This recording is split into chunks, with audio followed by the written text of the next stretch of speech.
over yonder, where we won't have to cry no more. Oh my Lord, we won't have to cry no more. I tell you we won't, church. We won't have to cry no more. Hi, and welcome to another segment of KISS. That is, keep it simple, sir. Keep it simple, senorita.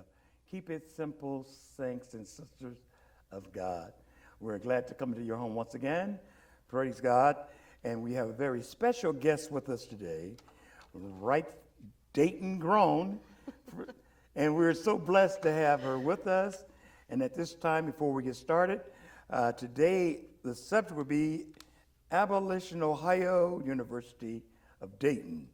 Praise God. We have a lot of great people, homegrown, and you need to know about what's going on in our city and our community. That's right. Today, welcome Mrs. Sheila Crane to introduce yourself. Great. Thank you so much.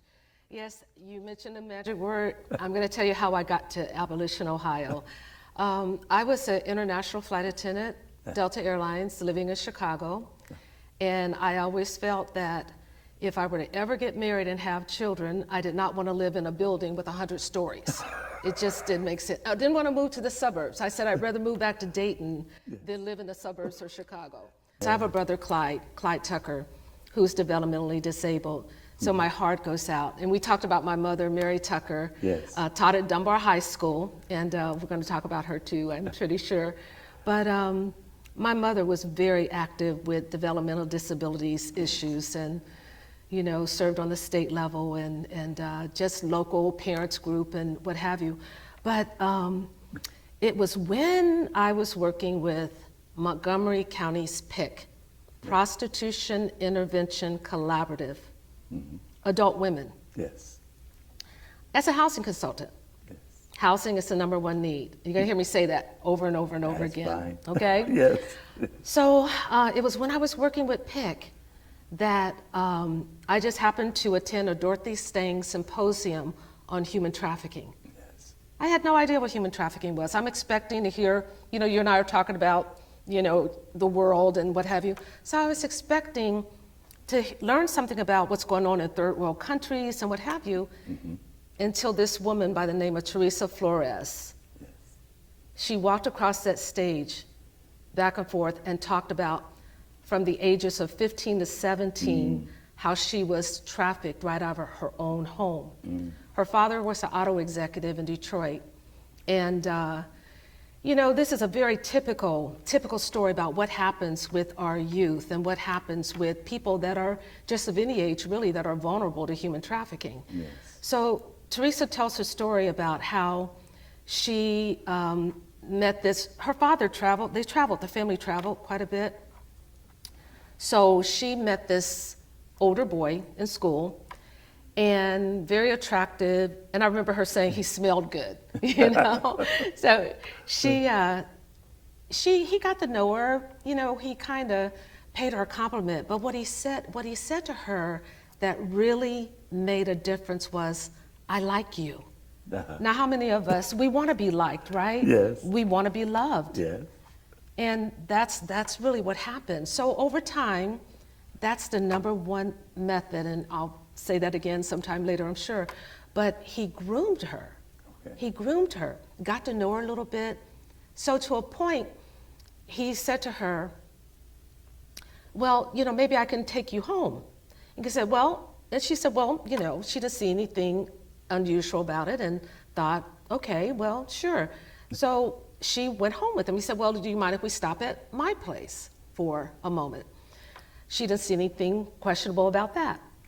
As it turned out, he took her to his place, gave her something to drink, and then when she woke up, she had been gang raped, and you know, there were pictures taken of her, and the people there said, if you don't do what we want you to do, then we're going to use these pictures. And you know, that was it. So she was, again, that process of grooming, and then he got her where he wanted her. Yes. And that's so typical. It usually is in a case of one-to-one, a older boyfriend, an older man, and a very vulnerable young person. Yes. And I'm going to say I'm so used to saying girl, Yes. but it happens to young men too. Yes. So I just want to make sure Yes. that we remember that. But that night, not only did I get to hug Teresa Flores after that presentation, I met the most incredible people that were vendors, outside of that auditorium. Yes. One of them was Dr. Anthony Tabbitt, Dr. Tony, I Yes. call him. Dr. Tabbitt started Abolition, Ohio. He was one of the founders, Abolition, Ohio, University of Dayton. It's the Rescue and Restorative Coalition in the Miami Valley for Human Trafficking. That night, I met Abolition, Ohio, Tony Tabbitt, and my world changed. It just totally changed from there. Yes. At the time, remember I said I was working with PIC, Prostitution Intervention Collaborative. I went back to Cheryl Oliver of Oasis House at the time, and I said, Cheryl, I have got to advocate for the kids. I learned so many things about, human trafficking that evening, and never expected that we're talking about American-born youth right here. Let's talk about Ohio, right here in Ohio. So Cheryl said something to me that was very profound, but at the same time, it really resonated with me that I was in the right place. She said to me, Sheila, most of these women were sexually victimized or trafficked as children.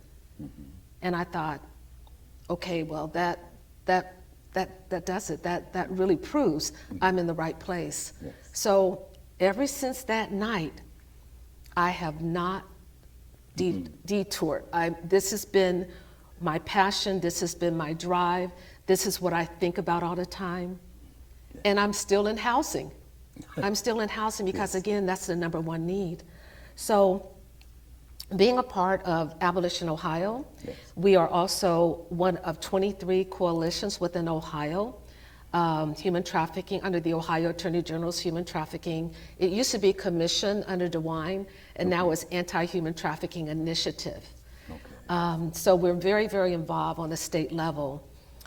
We cover 3 counties, Stark County, Preble County, Montgomery County, obviously. And we're very active on the state level and especially in the region. Yes.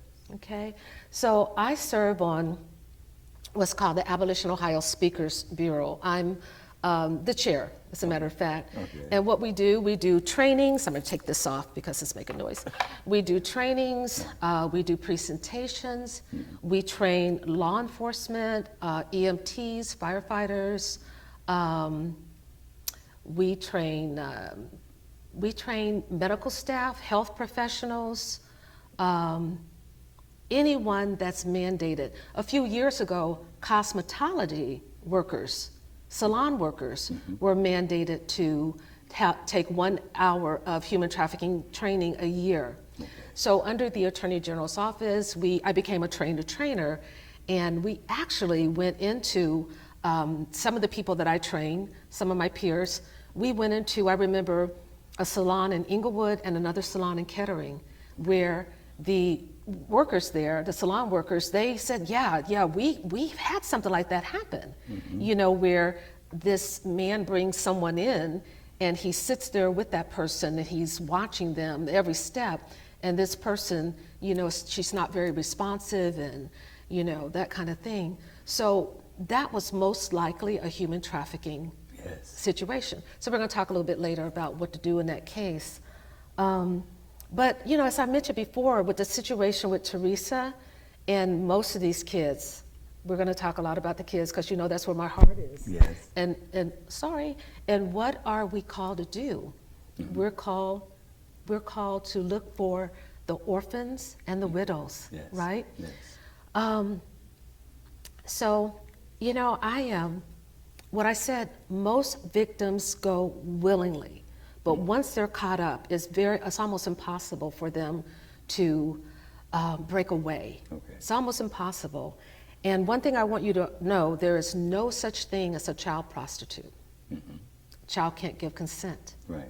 So here in Ohio, some of our vulnerabilities are extensive highway system, I-70, 75. We're in a day's drive of major metropolitan cities. We have the third highest number of strip clubs in the country. Oh, wow. Truck stops. You know, there's a wonderful organization called Truckers Against Trafficking. Oh, good. And they are they're a Christian-based organization. And these gentlemen, they will go to truck stops and they will have a label on their cabs that say no sex zones or something of that nature. Okay. But many of them have been very, very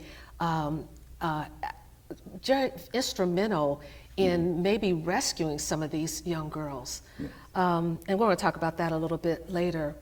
But my real focus, again, with minors, right now there's over 1,000 individuals being trafficked right here in Ohio. Wow. Another 4,000 are at risk. What do you think the average age for a youth entering human sexual servitude? What do you think that age is? Probably 9, 10 years old. I've been dealt with so much. Yeah. Well, we're hearing more about it and what have you. Actually, the average age of entry is 12 to 14. Okay. So those women that Cheryl Oliver was talking about, the average age of entry is 12 to 14. But yes, absolutely, there are cases as young as, well, young, very young. I think it was about 30 years ago that they had something here near the Parkside area. Some of the young girls, 11, 12 years old, was doing tricks for $1 on the highway. Really? And we don't know whether somebody behind older had started them in that. But it's something like you get started, like we said, systematically. They began to accept it, just like some prisoners keep returning to prison. Not that they enjoyed it, but they had gotten to the point, low self-esteem, thinking there's no other way out. And they have their pride, they've been raped basically, mentally and physically. That's right. And they feel like there's no way out. They don't they're have just options. Trapped. Limited options. Yes. When I was smiling because I worked with the juvenile back with Ms. Rayetta Graham back in her day. And we learned so many things about working with the juveniles here, right locally. A lot of times we look way across the country and other countries, but we have so much taking place right here in our city. Right here. That's why it's important. Absolutely. I'm glad you're here to share this because that we began to watch our young people and our children. Right. What to look for. I did RTA as well. And you'll be surprised what you see as a bus driver. The detectives would come in and teach us certain things once a year, the local detectives. But I can see something that you're talking about is something else or someone else that have eyes. We use that old phrase that it takes a whole village to raise one child. Absolutely. So we can't lose that concept. That's right. Yes. And we have been turning away from that because of our lives, our busyness, and then, you know, just really taking care of situations in our own homes and what have you. So yeah, I totally understand that. But you know, it's interesting when you are not aware of what human trafficking is. And then, you know, that's one of the reasons I love presenting at churches, because you have a cross section of people from all walks of life. You know, as I mentioned before, we do specialized trainings to, you know, individuals that this is their profession, this is what they do. But, you know, I've had in churches teachers that have come up to me and they would say, there was something about this child that I just couldn't put my fingers on. And then, you know, it's very possible that that child was trafficked. Yes, yes. So this is a worldwide, global issue. Yes. What do you think the revenue is for human trafficking worldwide on a yearly basis? Oh my God. Everything has a dollar figure, right? We talked about that. Most definitely. I'm sure. Follow the paper. And you find a lot of things. And when the young people say paper, you're talking about the money. The money. Follow the paper and you find, well, the scriptures let There us you know. go. The There Word you of go. God even tell us. I was talking about this so many times, I want to get it correct. The love of money is the root of all evil. Nothing, no problem with having money, but the love of money. That gets to the point that love is nothing you won't do to get something that you love. Yeah. And that's right. when you start getting At into the someone criminal. else's expense, Yes. right? Yes. So often. Now, would you believe me if I told you that globally, Probably human trafficking is number 2, the second, it's the fastest growing illegal crime in the world. Yes. It's second only to illegal drugs. Wow. And the reason why is because you use a drug one time, a 12-year-old you can use over and over and over again. Yes. Yes. Most of these victims have quotas. Yes. But what if I told you that human trafficking is a $150 billion a year industry worldwide? I can see it. Yes. 150 billion. 150 billion worldwide. And I'm so glad you're here, because another thing, being here in Ohio, such a small state, we have such a high rate. I understand, I guess because 75 run through here and 70 run through here. Close proximity to Canada. Exactly. Yeah. And so many, and I'm not going to call any names, but store recently. Poverty, unemployment, we're still rebounding still from several things that have happened in the region. Manufacturing facilities closing.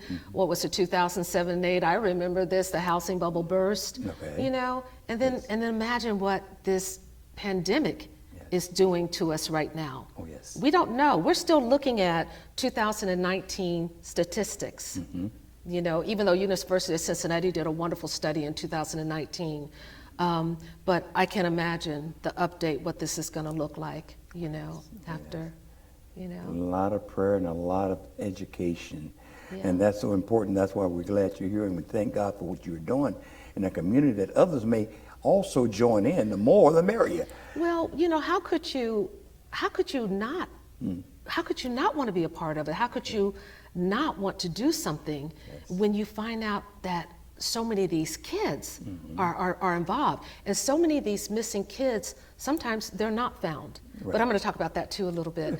But I just want to make sure, because now when we think about human trafficking, we think about only sexual exploitation, but worldwide, human trafficking is probably 50% labor trafficking and 50% sexual servitude. Now in the United States, it's more sexual servitude. We do have labor trafficking. We always have. Did you know that there are au pairs that are considered to be nannies, that are considered to be there are so many different forms of human trafficking that we just we're just touching just a couple components, and really the two major components. But here in Ohio, as I mentioned before, nationally, there are 100,000 youth that are being trafficked right now. Another 300,000. I said 100,000, didn't I, the first time? Another 300,000 are at risk. It started, I know it's a Christian show, I always have a Bible scripture, and I went right past it. Oh my goodness, you did? You forgot that? No, I didn't forget. The Bible? No, We get you need caught to up. do that. You need to do that right now. Well, I just picked randomly something. I usually try to get something scriptural. And I chose something from Matthew, the 18th chapter, and the 11th and the 14th verse. For the Son of Man is come to save which was lost. In the 14th verse, even so it is not the will of your Father which is in heaven that one of these little ones should perish. And we know that constantly throughout the Word, even with Christ, he told his disciples when they want to hold the babies back, he said, forsake them not to come, bid them not to come, let them come to us. Let them come to me. For such is the kingdom of heaven. That's right. And it's so much, I guess I get involved with, over the years, I was with Right to Life, the abortion type of thing. Oh. And so forth. And years, it seems like everything is attacking our future for some reason or another. Yeah. And especially with the young people as you share. And I know with your background, being a steward, you dealt with people, you have a love and care for people. And so it was not a mistake that you are where you are today. No, not at all. Even as Christ, God told Jeremiah, I knew you before I was forming you in the mother's womb. These things people think happen by accident. The things in the family, the things that happen that we think is something that accidental, but I say it's by divine purpose that put us in the spirit and mindset Yeah. where God has already intended for us to be. Regardless of whatever we do, there is a purpose. And Jeremiah 29:11. Yes, A hope and a future. yes, yes, yes. Yeah. I think about so many. We just went to a special play there in Lancaster 2 weeks ago, and it's talking about Esther. And I think about Mordecai. For such a time, That's right. the things that happened to you, Yeah. the blessing, how many different things were placed in your life. It wasn't by accident. You might not have understood it, but the whole time God was working it into your life. I was thinking this one, why are you in communication? You know, I've been communicating some way or another all my life. From the paper boy. Have you ever noticed that nothing you've done goes to waste? Right. It doesn't. It doesn't. Even if it's not where you want to be at that moment, it will help you to get where you're supposed to be for your Yes. purpose. Yes. And even the bad things, the trials, we try to avoid. But all of those things work as something in us for divine purpose. As long as we know God is right there with us. Yes, yes, yes. I think about so many. I think about Joseph. I go through so many parts of the Bible. If people would just study the Word of God, I understand why New Testament said the Old Testament is just a schoolmaster. Those things are done, and Solomon said, there's nothing that has been done that has not already been done some point, some place. And we always think we're into something new. Sometimes they get a little more aggressive, probably more prevalent in our particular area, but these things have existed to some point all along. And the Lord places us there for His purpose. That's right. Yes. And I write poetry, and I like writing and so forth as well. And I was sharing with someone, the young lady, she said she used to write, but it was so much negative that when she got out of it, she burned and got rid of it. I said that was the worst thing you could have done. All of the information you collected, all the feeling, the hurt that you had that time. If you kept a journal, you put, someone need to hear that. Yeah. That's right. That's why I love the scripture saying, in everything give thanks. For this is the will of God in Christ Jesus concerning us. And we don't understand that. I don't want God to thank for something like that. It's not that, because of what is being worked in you that you don't even understand. And none of us understand what's That's right. taking place for a reason. The hard times, the bad times, it's all there for a reason. Yeah. So many of us are, adults, especially in the last couple years, especially again with this pandemic, just falling on hard times. And we don't really realize the children are suffering. These kids, these are good kids. Yes. And they're not running to something, they're running from. Like I said, my heart is with these kids. Yes. And once they get caught up with a stranger, it's incredible. What are some of the heads up that you would come up with? I mean, just top of your head, something that parent that have not been to a class, don't know what to look for, the signs. Right. And we already talked about these things are real. They may be downplayed in the news media, but these things are happening around us on the regular basis. And the amount of time you just shared is unbelievable to the average mind. It's mind-boggling. Yes. It really is. It's taking place right around us. That's right. Hidden in plain sight. Yes. So reaching out to, what would your advice be to a parent that some of the signs that we need to You want watch to really know if our daughter Sierra, I'm going to tell you about her in a moment, because she does tie into this, why I have such a passion for children, but she just turned 25 in April. Okay. But how so many of our kids are being caught up in this is through the internet. Okay. And parents really need to sit down and talk with their kids about what's going on with social media. Yes. Do you know that there are apps out there for these kids that will condition them to eventually commit suicide or, do all kinds of things? Yes. I really don't know that much about the social media part of this, Yes. but we have had so many presentations where we did a bench bar presentation for the juvenile court system. And I remember the attorneys asked, or the judges, I'm sorry, they asked for an emphasis on social media, and we gave it to them. There is so much stuff out there, Yes. and it's just incredible how much is out there. Yes. And any of these sites, you know, what happens is, give you an example. Do you remember Backpage? I remember that. Remember yes. Backpage? Yes. Okay, all right. Yes. Well, Backpage went away, but it came back as Bedpage.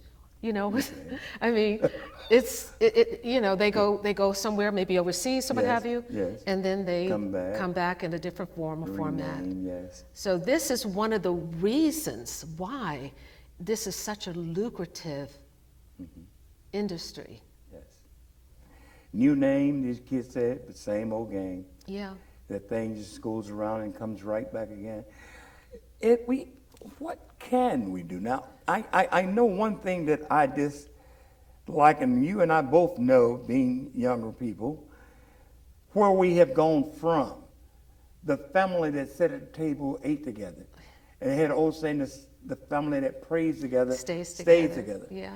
But there has been such a division in the past 20, 25 years? There's been a separation. And what bothered me, I know we're getting to another subject, but No, what we're bothers not. me is we are not in the home doing the things that we need. Yeah. The parents are too busy.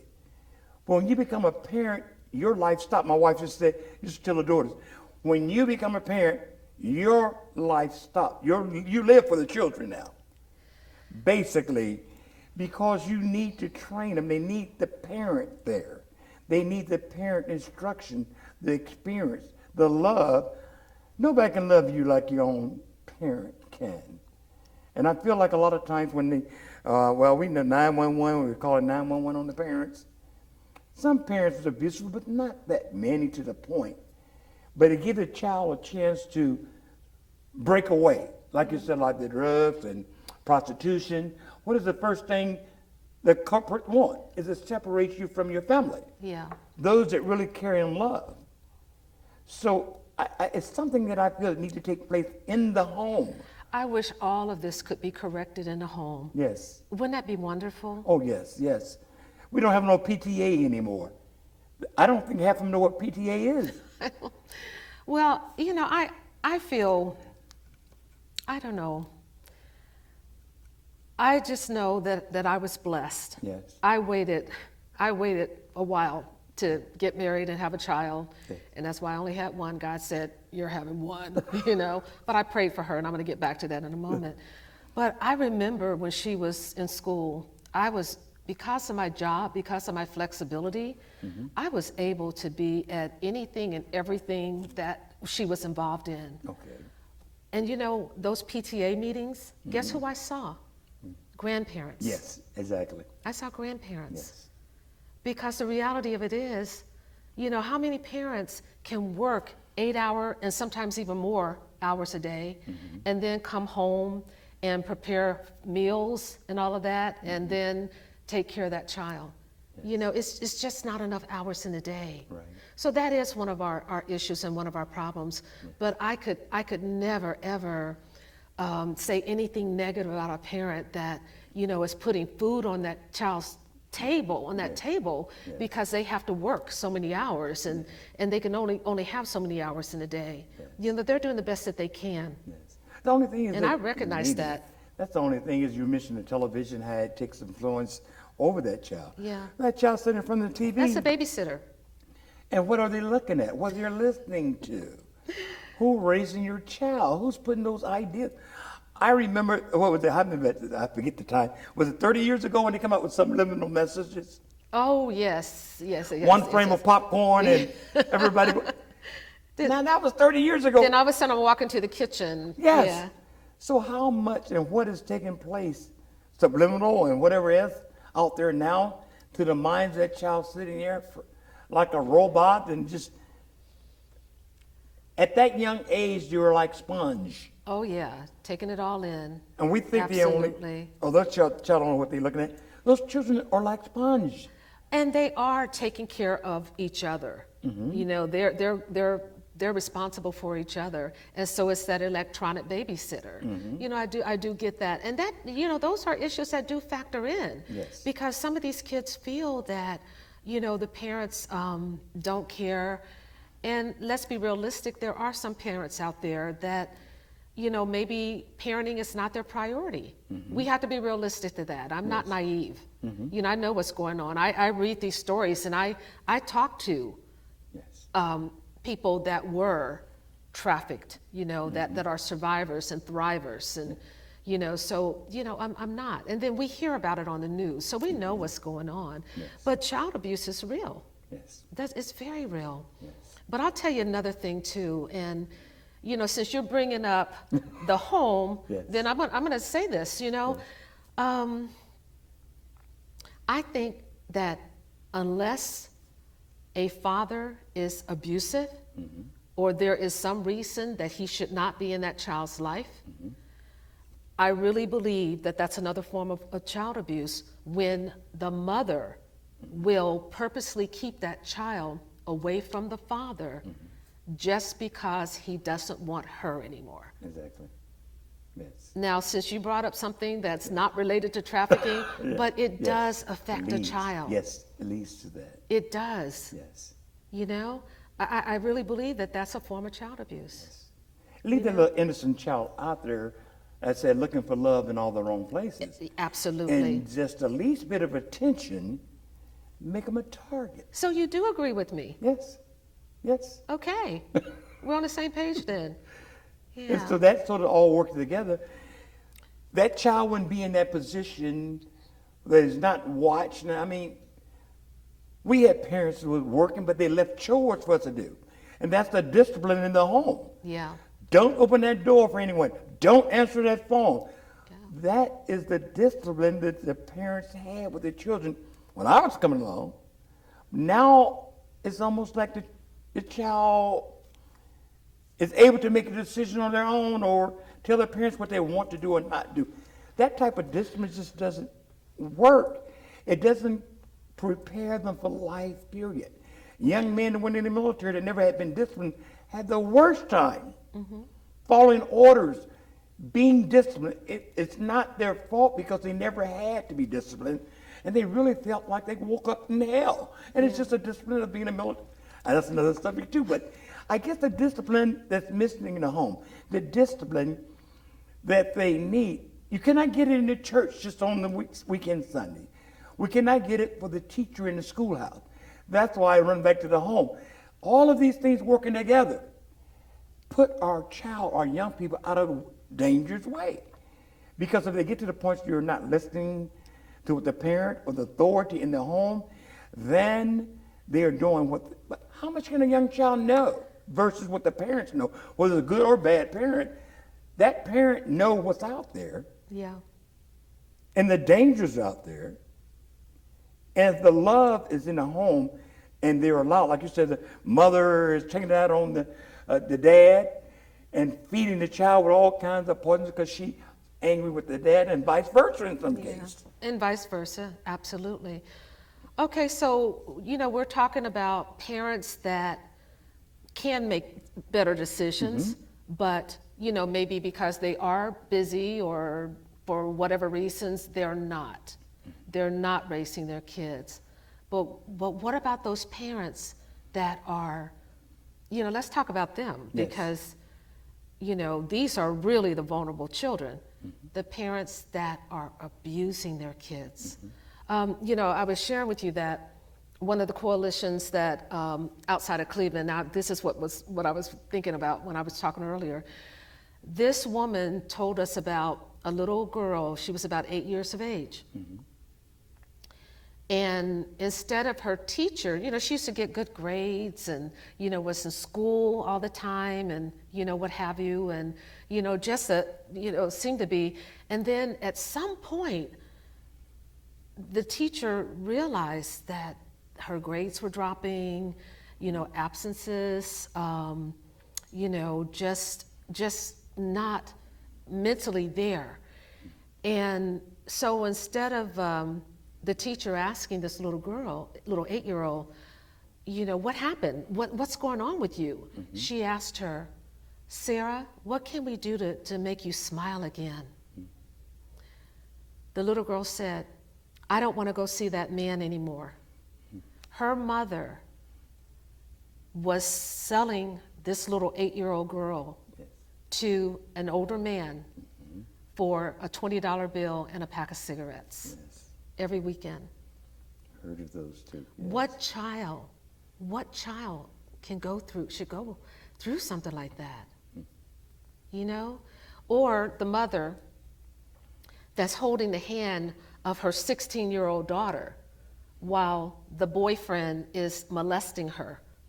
And the mother is saying to her daughter, now this is a loving mother, right? And she's saying to her daughter, she's holding her daughter's hand, and there's this man that's molesting her.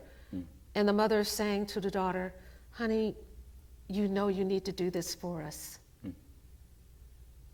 Yes. So what do we do about circumstances like that? Exactly. What do we do about circumstances where the stepfather or the natural father will go into that child's room? Yes. And, I forgot which Miss America told this story. I told you, right after I learned about human trafficking, I started taking stewards of children and all these different trainings and everything. And I remember this one that I took at Children's Services where this film was about these adults that had been trafficked and sexually victimized as children. And this woman was a Miss America. Might have been like 1950s or something like that, still beautiful woman. And she told a story about her own father, that her bedroom was over the garage or something, and her father would come into her room and would sexually molest her.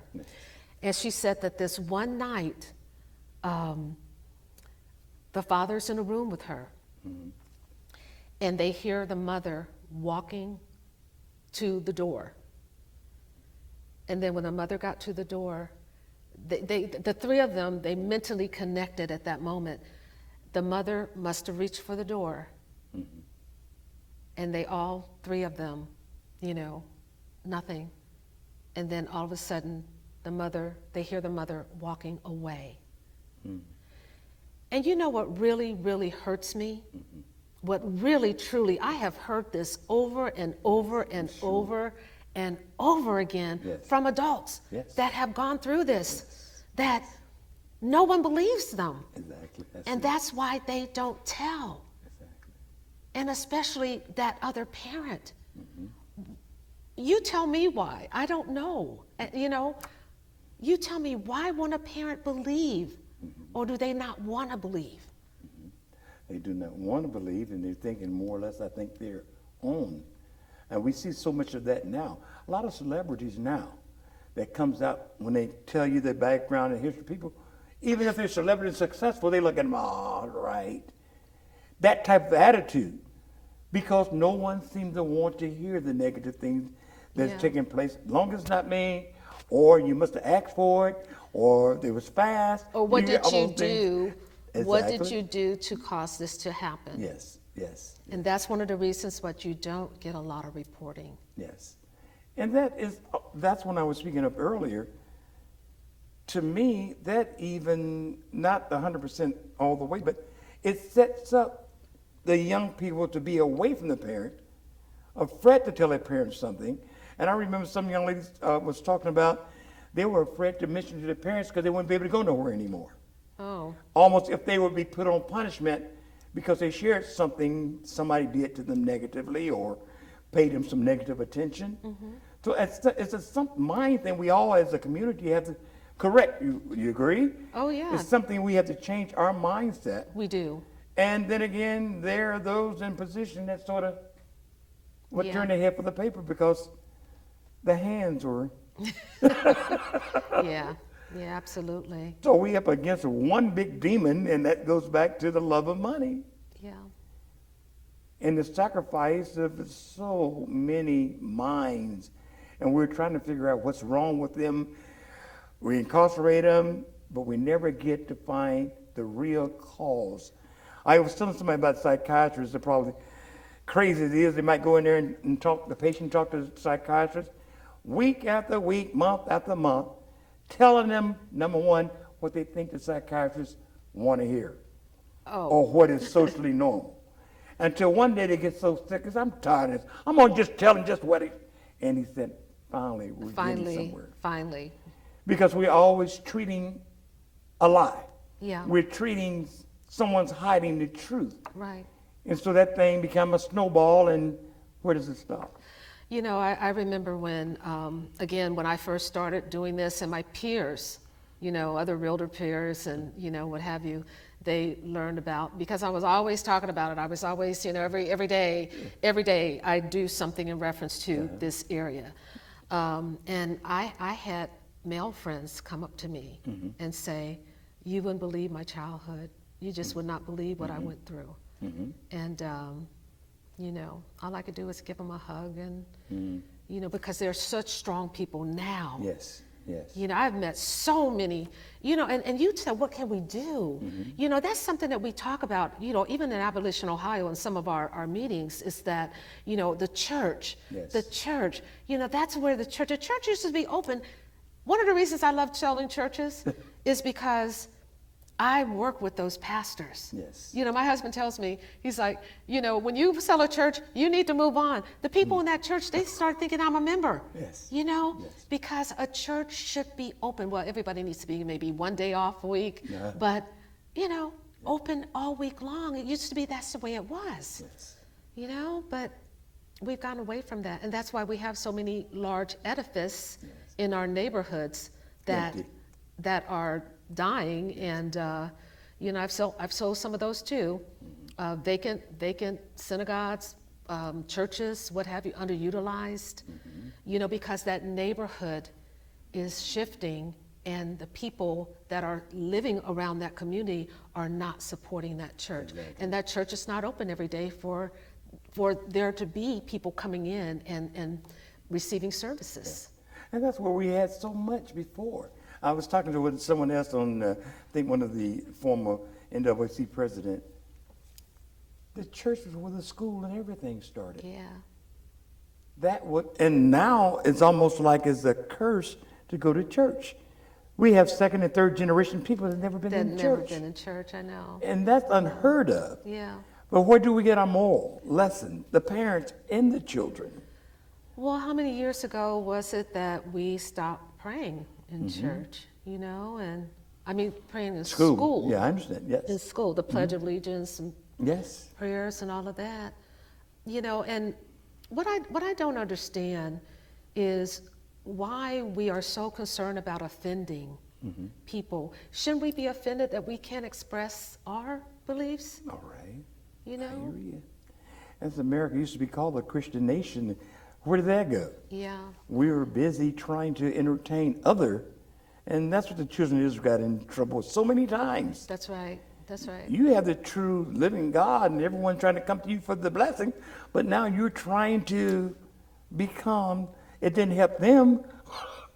That's why they're coming to your nation, your country, and we're trying to entertain the God or something we don't even know about. You know, I think a lot of it too is we've forgotten how to respect each other, you know, and respect our differences. Yes. You know, I was an international flight attendant. Yes. You know, so I was very careful about certain things that are appropriate in certain countries and some things that are not, you know. Yes. And with Ohio Realtors on the state level, I am the diversity, equity, and inclusion chair for Ohio Realtors. Okay. And so it's about diversity. Yes. You know, that was one of the things I loved about living in Chicago. Yes. I could go to, you know, different communities, and I love food. Okay, you and I talked about, we talked about German food and all of that. But yeah, I used to fly trips just because I wanted to eat certain different, you know, cuisines, certain types of food. But, you know, we can learn from each other. Exactly. And respect our differences and see each other as neighbors. Yes. Yes. You know, we don't have to agree. Right. But when we see each other as human beings, Ah. and I think that's what our country right now is awakening to. Yes. I really do. I hope so. I really believe that. Yes. I believe we are. Well, you know, and that division, we had those saying, together we stand. Divided we fall. Right. But that even get into the home, and I dislike, and you probably see some of the same things taking place when we call that old quote unquote generation gap. Yeah. Why would we, or the older man look at the younger man, that boy never communicating, but knowing, well, you was the young once, you need to be there to help him. Or the young guy, that old man, old school, they don't know what's happening. That division of the mind right there caused a problem. Yeah. But the scripture said the old man, he was called because he know the way. Mm-hmm. The young man because he's strong. If we were able to use the way God intended it, the young man in strength and the old man in knowledge, what could stop us from being one of the greatest communities, states, nation? But there is someone, and we had to admit, is making money off our division. Well, that's, money is what fuels this world, It really is. But I want to ask you something, mm-hmm. because again, we're talking about kids with families. Yeah. And, the breakdown of that family or the brokenness, But what about the orphans? What about the foster kids, the youth? What happens to these youth when they transition out of the foster care system? Now, what is this all about? Mm-hmm. Housing for the vulnerable, okay. Right? Yes. Go back to the housing part? Yes. Okay, so what do we do about these kids that, imagine all your life you have struggled. You've gone from foster home to foster home. You've been abused. You haven't been loved. You've been treated like, we don't want to talk about what these kids have been treated like. But what do we do for them when they're ready to transition out of the foster care system? It seems as if they're just thrown to the wolves, so to speak. I mean, they let go, they're adults, and it also remind me of something in the slavery, and that's another subject. A lot of times, when those people have been in slavery for several generations, you give them their freedom, they know how to work, but they don't know how to. Exactly. That's where I was going with this. That's exactly where I was going with this. So, but you think about it, mm-hmm. These kids, they are transitioning out of the system. Mm-hmm. They become adults. They're 18 years of age. Mm-hmm.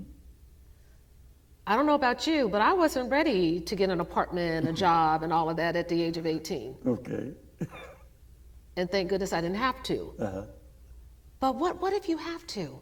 Yes. Have you ever heard of the terminology survival sex? Okay, yes. Okay. Mm-hmm. A lot of these kids, when they don't have options, they will trade their bodies mm-hmm. for a couch to sleep on, mm-hmm. or a Happy Meal, yes. or something yes. of value. Oh, yes, exactly, you're right. But they're 18 years of age, so mm-hmm. technically they're adults, right? Exactly. But are they really? Are they really? They've been taken care of for so long, they've become so dependent. Yes. As we say with the slave. They've become so dependent on one way of life, they have no way of knowing how to take care of themselves, even though they could perform work or whatever you may say. But that is a big problem. Throw that back in your court. You at the house. Okay, but we were talking about. Getting close. Okay. Oh, we are. Yeah, go ahead. Oh my goodness, we have a lot to cover. We were talking about families mm-hmm. that were not so broken, but let's talk about those families that are. Yes. And that child, goes through what you described earlier is called ACEs, mm-hmm. Adverse Childhood Experiences. Okay. So these are kids that have had some type of trauma in their lives. Yes. And the more ACEs they have, predetermines even health indicators when they become adults. Yes, exactly. And it could determine whether or not they go to the prison system or not. Exactly. I attended a reentry graduation today. Oh. I'm with the Montgomery County Office of Reentry. Okay. I'm on the housing subcommittee. Surprise, surprise. And the graduations are incredible. Wow. They're wonderful. They are. Yes. I just fall in love with these graduates every single month. Yes. If you, I want to invite you next month, okay? All right. I definitely want to invite you. That's what we don't understand. So many I did prison ministry, so I'm there with you. And I understand where you're coming from because you're doing it from your heart. And a lot of times people do things for the income. Sure. But when you do things, it's a total different. And I can understand why the members of the church wanted you to be a part, because you can feel love. Yeah. You can understand. And Minister, my goodness, name, Wilson, that's over the Sun Ring Ministries now. Years ago, did something, and the president learned to go into prison as I was. Long story short, a few years ago, she asked me to go back to Marysville. They had a special meeting there, and she couldn't make it. I went there, but I said, was God let me know? As Paul said, one plants, another water. And you don't always see the increase. Well, we had over 800 women at that service. Wow. And it was a baptism, and they sang, it just made my heart, I don't believe this. They needed something. Exactly. Yeah. And they all, even when I've talked to men on death row for murder and so forth, they little boys when you said, they played a bluff, that thing, that peer pressure. And But that's where I wanted to go. That's how you and I started talking a few months ago. Yes. When I was telling you about Leila Francis, the first African-American realtor in Ohio and the second in the country, and what she did for community and what have you. And now the family chose me to help create healing and inclusive environments. Yes. But what Kasich did when he was governor, he put into place a program called Ohio Bridges.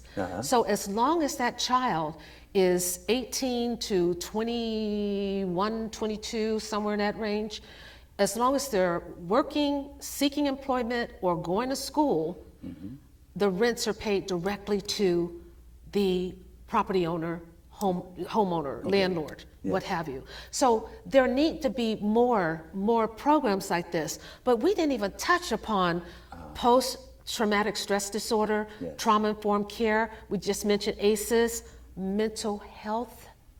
Mental health. okay.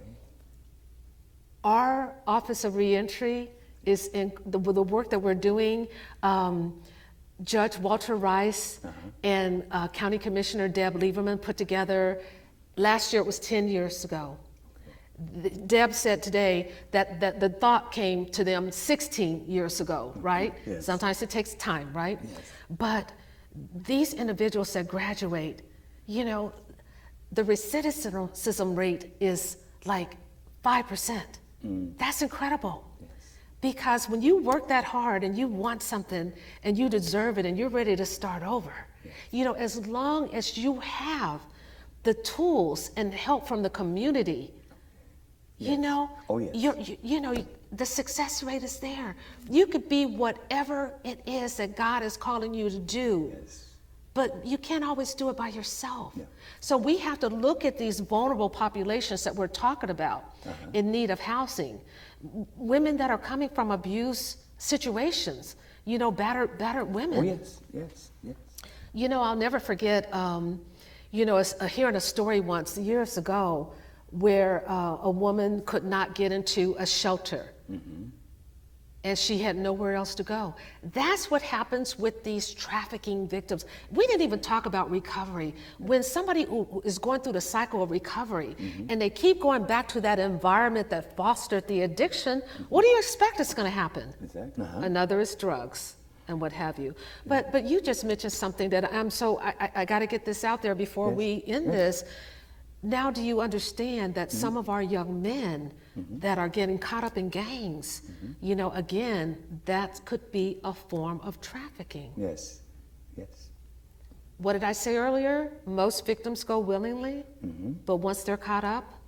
Yes. So do we look at situations a little bit different now?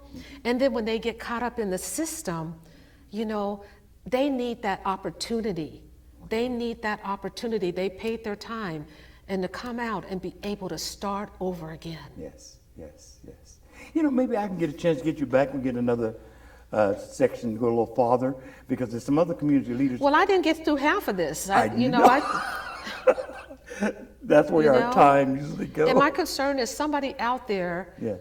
might need to hear one thing to understand this is what's happening, and this is what I need to do. Yes. Yes. And we need you. We really do. We really need you. You can give us a summary, talk to them at home, and give them your information how to get in touch with you. And I promise if we can catch up with you, you're such a busy lady. It's such a hard I'm time. not that busy when this is what I'm doing. Yes. You know, ask my husband. Then we can get you back, and we can talk a little more in detail, some of the things you missed. And we just had to dive right into some of the things you really want to share. Because it's all about networking. Not only networking for business, financial, networking from the heart to heart. Yes. Individuals. The love just because you are you, not because of something I'm going to get from you or you're going to get something from me. And when we get that mentality, I think we'd be blessed. Oh yeah, I do too. I do too. Solomon, he was caring about people. When he had the choice, he asked God how to go in. He said, what you want? I want to be able to go out and before your people. Come in. I'm concerned about your people. Because he had such a concern for God's people, the wealthy followed him. They said he put the cart before the horse. When we do it God's way, God can always open doors. You know what you just reminded me of? Yes. You just reminded me of my father-in-law. Bless his heart. He passed. Yeah. His name was Solomon Crane. Okay. And very well known. Wesley Community Center.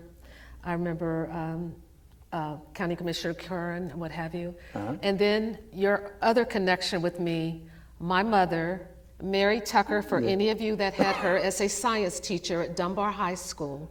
Uh-huh. You know, when I lived in Chicago, I used to come home all the time. I was here because I flew out of Cincinnati, right? Yes. And I would be with my mother, and I would have people come up to me or come up to us, and I felt like I was with a celebrity. You know, she was just so instrumental in her students' lives. Yes. And, you know, I know that there's some students of Mrs. Mary Tucker from Dunbar High School that are listening to this now. Well, since we're out of time, will you summarize about a minute and give how to get in touch with you? And we'll talk about getting another date. We can care a little farther some of the things we missed today. That'd be great.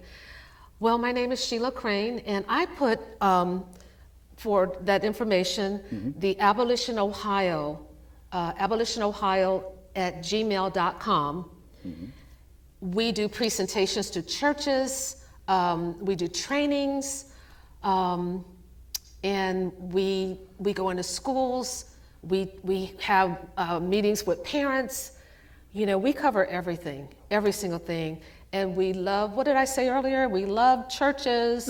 We really do. We really Praise do. God. And we're so glad you can come. And those at home, once again, you have the information. Get in touch. Do something about it. It does not any good just to hear, but the scripture said, be ye doers of the word and not hearers only. May God bless you. May heaven smile on you, is our prayer. Send me the